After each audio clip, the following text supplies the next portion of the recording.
Kalian pasti familiar dengan gambar ini. Motif macan tutul pernah eksis di Indonesia, khususnya para pecinta dangdut karena dibawakan oleh trio macan. Tapi apakah kamu tahu bahwa kisah penciptaan motif ini terbilang mengerikan dan mengalami jatuh bangun yang menyakitkan?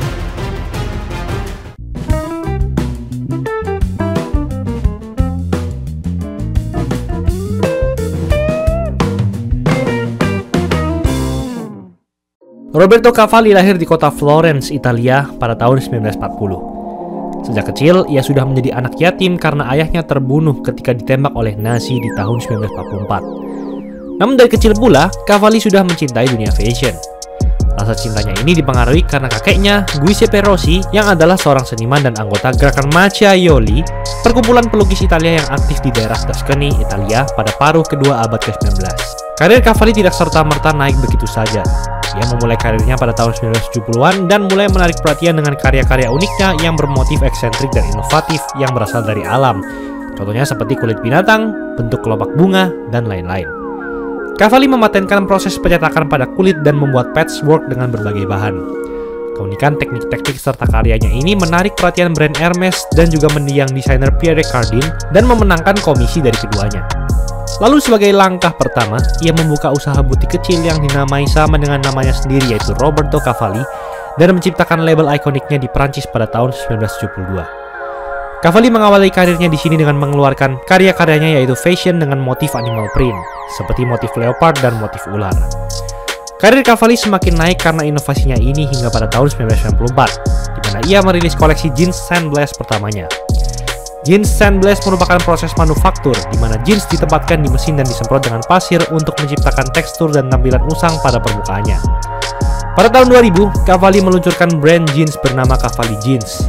Namun sayang, ia mendapatkan kritik keras di tahun 2004. Dilansir dari BBC, Cavalli mendapat kritik keras dari komunitas Hindu karena merilis pakaian dalam wanita yang memakai gambar dewi-dewi.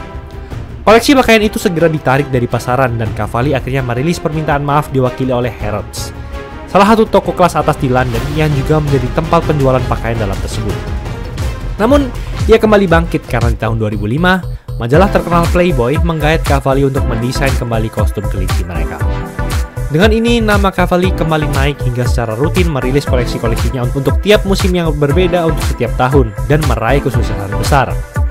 Di tahun 2010, Cavalli tercatat mempunyai sekitar 60 butik di seluruh dunia. Namun, masalah kembali datang karena di tahun 2014, ia dituduh mencemari simbol Islam Sufi yang bermakna kesucian, perdamaian, dan atas nama Allah setelah merilis logo jas Cavalli. Logo ini diprotes hingga terjadi demo di jalanan Los Angeles, Dallas, dan Jerman. Petisi online juga dikeluarkan di situs change.org dengan judul Take Off the Jas Cavalli Logo and Stop Misrepresenting Our Faith. Cavalli kemudian mengambil sikap dengan mencabut desain logo, lalu mengubahnya dan merilis permintaan maaf. Ia juga menarik semua koleksi yang bermasalah dari peredaran. Dan puncaknya di tahun 2019, Cavalli harus menutup semua gerainya di Amerika Serikat setelah mengumumkan jika mereka sedang mencari investor untuk mencegah kebangkrutan. Hanya beberapa jam setelah pengumuman, pada tanggal 29 Maret 2019, para pegawai gerai Roberto Cavalli di Amerika Serikat dipulangkan tanpa ada pemberitahuan sebelumnya. Dan dalam pengumuman disampaikan jika Roberto Cavalli akan dilikuidasi sesuai dengan Kode Kebangkrutan Amerika Serikat bab 7 pada 4 April 2019. Untungnya pada Juli 2019, brand ini dibeli oleh Damak, perusahaan pengembangan properti asal Dubai yang membeli 100% saham yang dimiliki brand Roberto Cavalli. Setelah diakuisisi Damak, secara perlahan brand ini mengalami perubahan positif dan mulai bangkit kembali. Ini semua terbukti dengan kembali digelarnya peragaan busana untuk memamerkan koleksi terbaru mereka di tahun-tahun berikutnya. Jadi, di balik kesuksesan Roberto Cavalli selama puluhan tahun ini, kira-kira apa yang menjadi inspirasi Cavalli untuk motif-motif uniknya ya? Cavalli mengatakan kalau desain-desain liarnya ini terinspirasi oleh hewan-hewan Afrika, Amerika Selatan, dan juga Asia. Dan Cavalli telah berhasil menambahkan sentuhan khasnya sendiri ke dalamnya. Ia juga mengatakan bahwa ia menyadari kalau hewan-hewan ini mempunyai baju yang unik. Pada interviewnya bersama Vogue di tahun 2011, Cavalli berkata kalau Tuhan adalah perancang terbaik. Jadi ia mulai meniru Tuhan dalam tanda kutip dengan menggunakan pattern unik pada kulit hewan sebagai inspirasi. Lalu, apa saja karya-karya terkenal dari Roberto Cavalli? Leopard print. Cavalli terkenal dengan animal printnya seperti zebra, dan yang paling terkenal adalah leopard atau macan tutul.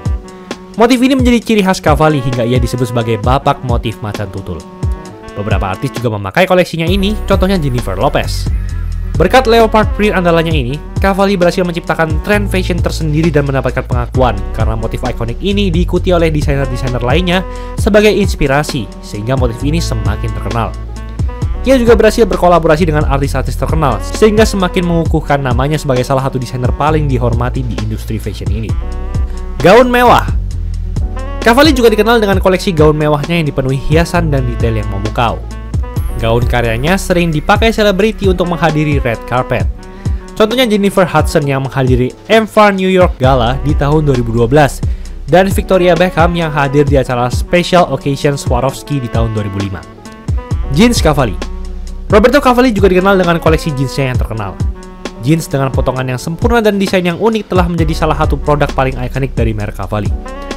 Salah satu jeans andalannya adalah jeans Sunblast. Dengan semua koleksi-koleksinya yang terkenal indah ini, maka tak heran jika banyak sekali artis-artis yang mau bekerja sama dengan Cavalli. Siapa sajakah mereka? Pertama ada Jennifer Lopez yang menggunakan karya leopard print Cavalli di The World Music Awards 2010. Ia terlihat cantik dengan gaun bermotif leopard. Aaliyah juga memakai karya Cavalli di MTV VMA tahun 2000 dengan gaun ikonik berwarna kuning asimetris bermotif kulit zebra. Nicki Minaj juga memakai karya Cavalli saat hadir di acara M4 Gala 2017 di Cannes. Megan Thee Stallion juga mencuri perhatian dengan gaunnya yang unik, yaitu one shoulder dress motif leopard berdetail gold stud di karpet merah Grammy 2022. Lalu ada Miranda Kerr yang memakai gaun Cavalli pada opening butik jas Cavalli di New York tahun 2013. Olivia Palermo juga menggunakan gaun bermotif leopard karya Cavalli saat menghadiri M4 Cinema Against AIDS 2013 Gala di Cannes. Rachel Ziegler juga hadir dengan dress coklat dengan taburan manik-manik yang membentuk pola leopard. Lalu, bagaimana dengan kepopuleran motif macan tutul di Indonesia? Motif macan tutul di Indonesia mulai dikenal pada akhir tahun 1980 hingga awal tahun 1990-an. Dikenal sebagai motif yang unik, namun tidak semua orang merasa cocok saat menggunakannya. Namun, motif macan tutul ini kembali ngetren di awal tahun 2010-an sampai sekarang. Contohnya saja salah satu desainer Indonesia yaitu Harry Halim berpartisipasi dalam pembuatan busana Cardi B pada sampul album terbarunya yaitu Press. Ia menciptakan busana bermotif macan tutul berupa mini dress dengan lengan dan kerah yang unik. Beberapa selebriti terkenal Indonesia juga beberapa kali memakai baju bermotif macan tutul yang menonjolkan kesan berani dan khas dari mereka. Beberapa di antaranya ada Sylvia Azizah yang mengenakan blouse motif leopard print, Ersya Aurelia yang memakai rok pendek dengan leopard print, Feby Rastanti yang memakai blouse dengan motif leopard, dan juga artis kondang Luna Maya yang juga memakai atasan bermotif leopard. Jadi bisa ditarik kesimpulan bahwa leopard print ini kembali menjadi tren di zaman sekarang, khususnya di generasi muda. Itulah cerita tentang Roberto Cavalli yang terkenal akan motif macan tutulnya. Kini Cavalli sudah tiada. Legenda fashion ini berpulang pada 12 April 2014 di umurnya yang ke-83 tahun. Namun, karya-karyanya akan tetap menjadi trendsetter di dunia fashion. Selamat jalan, Roberto Cavalli.